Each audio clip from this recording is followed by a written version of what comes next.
par la grâce de Dieu, j'ai appris beaucoup de choses sur le ministère.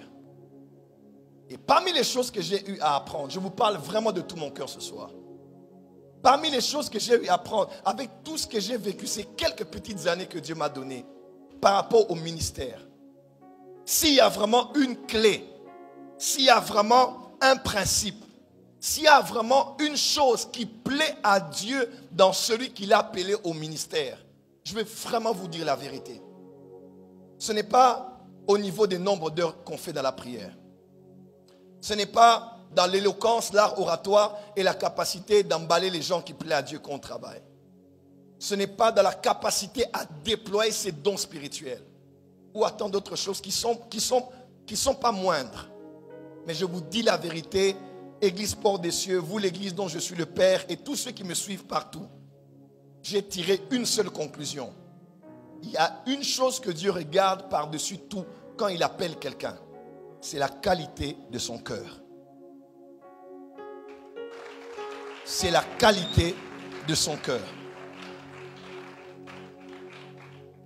Quand vous êtes dans les services de renseignement en Israël, même dans l'un des pays que j'ai cité dans mon introduction, lorsqu'on forme les gens dans les renseignements, il y a une chose qu'on les encourage de lire. Il y a beaucoup de livres. J'ai l'art de la guerre dans mon bureau que j'ai acheté à Paris récemment pour relire encore. Ça, c'est l'un des livres préférés du pasteur Daniel. Mais il y a un livre qu'on recommande beaucoup aux gens qui font même les renseignements et les hautes écoles politiques et stratégiques. C'est la Bible. Et on recommande toujours à ces gens de lire la vie d'un homme qui s'appelle David. À vrai dire, de tous les personnages de la Bible, il n'y a aucun personnage dont on parle pratiquement de toute la vie, toute la complexité de sa vie comme David. On parle de Joseph, on parle de Jacob, c'est vrai, Abraham, même Jésus-Christ. Mais la vie de David, quand vous la lisez et que vous êtes leader, vous allez apprendre beaucoup de choses. Il est né dans une famille, il n'était presque pas accepté. Certains croient même que David était un enfant bâtard parce qu'à vrai dire, si on pose la question à un père, où sont tes enfants? Tu dois tous les sortir. Pourquoi tu les sors tous et tu en oublies un? Et tu n'es pas n'importe qui. Tu es un père de famille devant Samuel, le prophète connu de toute la terre. Il demande tes enfants et tu oublies un. Et il paraît que David était certainement l'enfant d'une autre maman.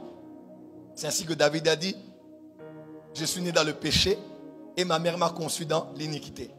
Certainement le 8e fils de Jessé, Isaïe, était un enfant bâtard, David, probablement. Comment est-ce qu'il était né?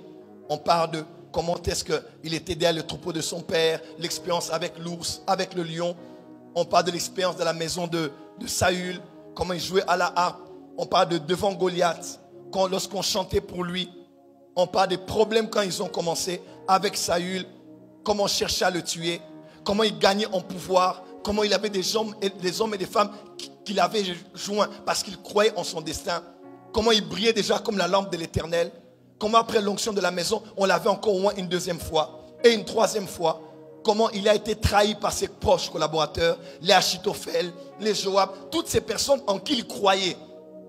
On encourage les gens à lire la vie de cet homme parce que tu apprendras beaucoup de comment gérer les gens dans le leadership. Et quand il a presque fini sa course, on a ouin Salomon, il a dit à Salomon: petit, moi j'ai géré ces collaborateurs-là, mais toi, barré bango. Donc tue-les, sinon ils vont te compliquer le règne, il faut que tu les élimines. Quand vous lisez David, vous apprenez beaucoup de choses. Mais une chose que vous apprendrez de David par-dessus tout, c'était la qualité de son cœur. Il n'était pas parfait. Il a tué même Uri et pris sa femme. Mais il y a quelque chose que Dieu aimait dans ce jeune homme de Bethléem. C'était la qualité de son cœur. Au point où Dieu a dit que David était l'homme selon son cœur. Un homme qui a versé le sang innocent. Un homme qui a pris la femme de l'autre. Un homme qui a fait aussi des erreurs de parcours comme tout être humain. Mais Dieu a dit, David là, c'est l'homme selon mon cœur. Un homme selon le cœur de Dieu et une femme selon le cœur de Dieu n'est pas un homme ou une femme qui ne fait pas des erreurs. Non, Celui qui est selon le cœur de Dieu, Dieu voit dans son cœur la capacité d'être repentant, la capacité de s'humilier, la capacité de demander à Dieu pardon. J'aime beaucoup cette histoire où David dit, je préfère tomber dans les mains de l'Éternel que de tomber entre les mains des ennemis. Vaut mieux que Dieu me frappe lui-même au lieu que ce soit mes adversaires. Dis à ton voisin, cher voisin, tout ce que Dieu demande de toi, c'est la qualité de ton cœur. Le descendant de la postérité de David, il s'appelait Jésus, sur la montagne de béatitude dans Matthieu 5, Jésus dit, heureux ceux qui ont le cœur pur, car ils verront Dieu. Qui est venu chercher Dieu à Hanouka? Qui est venu chercher Dieu dans Hanouka? Écoute ce que le Saint-Esprit te dit ce soir. Heureux celui qui a le cœur pur, car il va rencontrer Dieu durant Hanouka. Le problème d'Hanouka n'est pas seulement de respecter les prières. Le problème d'Hanouka, ce n'est pas seulement de jeûner. Il faut faire ça. Mais ce que Dieu cherche, c'est un cœur disposé. C'est une qualité de cœur qui attire la gloire de Dieu. Waouh! C'est d'abord une question de cœur. Ce n'est pas une question de prédication, c'est une question de cœur. Ce n'est pas une question de capacités, c'est d'abord une question de cœur. Et je l'ai souvent dit, lorsqu'on prend de l'huile d'onction et qu'on déverse sur la tête de quelqu'un pour le ministère, l'huile d'onction. Donc il y a l'onction dans l'huile, n'est-ce pas? L'huile sur la tête peut mouiller la tête de quelqu'un. Mais l'onction dans l'huile va chercher le cœur de la personne. On peut mettre tout un bidon d'huile d'onction sur ta tête. L'huile peut te salir, l'huile peut te mouiller, l'huile peut faire voir aux hommes que tu as eu l'onction. À vrai dire, l'onction qu'il y a dans l'huile va chercher ton cœur. Va chercher ton cœur. David a aussi commis de grands péchés. Il a dénombré de peuples. Un ange est venu. Il a voulu tout ravager. Mais David avait un cœur d'enfant. David avait un cœur pur. Parmi les choses que je demande à Dieu donc depuis toutes ces années, Seigneur, je ne suis loin d'être parfait. Seigneur, j'aime beaucoup cette parole de Psaume 51. C'est l'un de mes versets préférés. Éternel, crée en moi un cœur pur et renouvelle en moi un esprit bien disposé.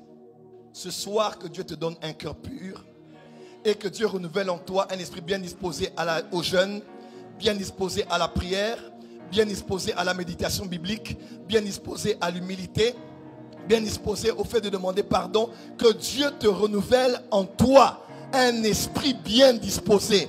Si ton esprit n'était pas disposé pour t'aligner à Hanouka, je prie ce soir comme ton pasteur, je prie ce soir comme ton prophète, que Dieu crée en toi un cœur pur et qu'il renouvelle en toi un esprit bien disposé. Dis à ton voisin, la vie chrétienne, c'est une question de cœur. Je répète encore, la vie chrétienne, c'est d'abord et avant tout une question de cœur. Voilà pourquoi dans Proverbe il est écrit, garde ton cœur plus que toute autre chose. Car c'est de lui que viennent les sources de la vie. Dans Proverbe il est écrit, mon fils, donne-moi ton cœur. Si un véhicule est composé de plusieurs étapes, plusieurs structures, la carrosserie que nous connaissons, les pneus, les phares, le volant, le salon à l'intérieur et tout ce qui compose le véhicule, laisse-moi vous dire que, et si le véhicule est à l'image d'un être humain, laisse-moi te dire que le moteur, c'est le cœur. Quand le cœur est abîmé, tout le reste ne sert plus à rien. Quand le moteur est abîmé, tout le reste ne sert. Peu importe la beauté de la carrosserie, peu importe la beauté de ta vie chrétienne, comment tu pries au micro, comment tu modères, comment tu chantes, si le moteur de ton cœur est déjà abîmé, plus rien ne va sortir de bon en toi. Jésus a dit, ce n'est pas ceux qui entre de l'homme qui le sort, mais qui le souille, mais c'est ce qui sort de lui, car c'est du cœur que viennent les mauvaises pensées. C'est le cœur. Parmi les choses que je demande à Dieu, quand je prie que Dieu me donne des fils et filles spirituels, des bons collaborateurs, ce n'est pas les capacités. À cet âge de ministère, on ne cherche plus les compétences. J'ai connu beaucoup de personnes compétentes qui prophétisent beaucoup, qui jeûnent beaucoup, qui donnent beaucoup. Mais c'était des personnes mauvaises, méchantes, malhonnêtes, manipulatrices et des personnes déloyales. Tout ce que je cherche dans ma vie, c'est des personnes qui ont un bon cœur. Et puisque je parle beaucoup de la spiritualité, vous serez d'accord avec moi que la spiritualité marche avec un bon cœur. Même dans nos villages, on disait toujours, quand quelqu'un a un bon cœur, toutes ses voies sont ouvertes. Quand quelqu'un a un bon cœur, son visage est ouvert. Il peut ne pas être riche, mais il finira par avoir quelque chose de bien dans la vie. Un bon cœur ouvre des portes. Un bon cœur ferme les mauvaises portes. Même si quelqu'un te fait du mal et que toi tu le fais du bien, Eza marqua la moto. C'est des charbons ardents que tu poses sur sa tête. Jamais le mal aura l'avantage sur le bien, la haine aura l'avantage sur l'amour et les ténèbres auront l'avantage sur la lumière. Je le répète encore, tout ce que Dieu cherche, c'est ton cœur. Voilà pourquoi il a dit même quelque part, ce peuple m'honore du bout des lèvres, mais son cœur, il est loin de moi. Donc Dieu, quand tu chantes, quand tu adores, quand tu pries, il regarde, il entend ce que tu dis de ta bouche, mais il considère surtout ce qui vient de ton cœur. Quelqu'un peut dire Amen. Tiens ta poitrine, dis Seigneur, crée en moi un cœur pur et renouvelle en moi un esprit bien disposé. Je ne sais pas si les bons cœurs c'est aussi héréditaire, hein? Parce qu'il y a des gens, tu verras, maman avait un bon cœur, l'enfant aussi a un bon cœur. Je ne pense pas que c'est héréditaire dans les gènes, mais je pense que c'est héréditaire dans l'exemple. Quand un enfant a vu papa qui aidait les gens, quand un enfant a vu maman qui donnait la nourriture aux enfants de ses frères et sœurs, quand un enfant a vécu tout ça, comment on a insulté sa maman, mais elle a pardonné, que tu le veuilles ou pas, cet enfant aura un exemple dans la vie. Cet enfant dira, malgré le mal qu'on a fait à ma mère, les gens qui lui ont fait du mal sont nulle part, mais elle est en train d'évoluer. Et ce qui a fait sa force, c'est son bon cœur. Le bon cœur n'est pas la garantie de l'éternité, c'est vrai, parce qu'il y a des païens qui ont des bons cœurs. Mais au moins, un bon cœur sur la terre attire Dieu. Oui, même si quelqu'un ne prie pas, quand il a un bon cœur, il attire Dieu. Encore, il doit recevoir Jésus pour avoir la garantie de l'éternité. Mais quelqu'un qui a un bon cœur, même si c'est un musulman, il attire Dieu. Parce que Dieu est sensible à la qualité des cœurs. Quand Dieu t'appelle au ministère, ne cherche pas à connaître les révélations. Prie d'abord que Dieu te donne un bon cœur. Dieu ne peut pas t'établir sur un peuple que tu n'aimes pas.